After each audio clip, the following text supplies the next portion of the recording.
গরমে অতিষ্ঠ জনজীবন। এই তীব্র তাপ প্রবাহে শরীর যেমন ক্লান্ত হয়, তেমনি এর মারাত্মক প্রভাব পড়ে আমাদের ত্বকে।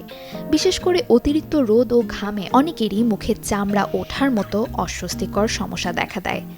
তবে দৈনন্দিন কিছু সহজ যত্ন আর ঘরোয়া উপায়েই মিলতে পারে এর কার্যকরী সমাধান।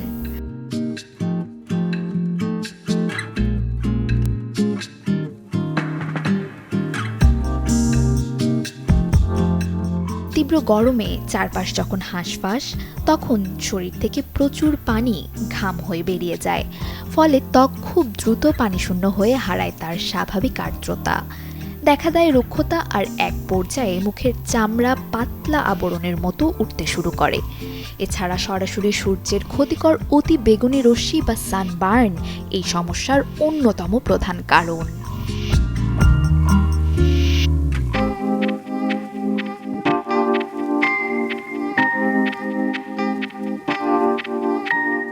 তাই এই সমস্যা থেকে রেহাই পেতে সবার আগে খেয়াল রাখতে হবে আর্দ্রতার দিকে।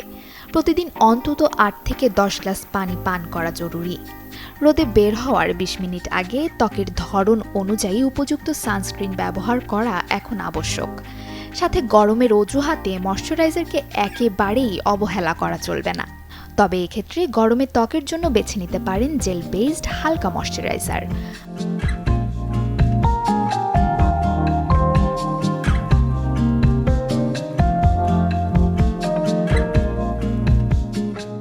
এছাড়া ঘরোয়া কিছু প্রাকৃতিক উপাদানও হতে পারে গরমে মুখের চামড়া ওঠা সমস্যার আরেক ভরসা। প্রথমেই ত্বককে শীতল ও সতেজ রাখতে তালিকায় রাখতে পারেন খাঁটি অ্যালোভেরা জেল।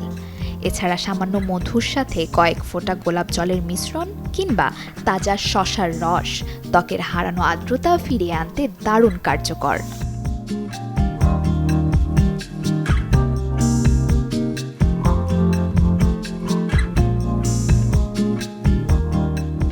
ত্বকের যত্নে আরও একটি বিষয় মনে রাখা জরুরি। ক্ষারযুক্ত করা সাবানের বদলে সবসময় মৃদু ফেস ওয়াশ দিয়ে মুখ ধোয়া উচিত। আর যে চামড়াগুলো আলগা হয়ে উঠছে তা নিজ হাতে তুলে ফেলার ভুল থেকে সাবধান। এতে ত্বকে স্থায়ী দাগ পড়ে যাওয়ার সম্ভাবনা তৈরি হয়।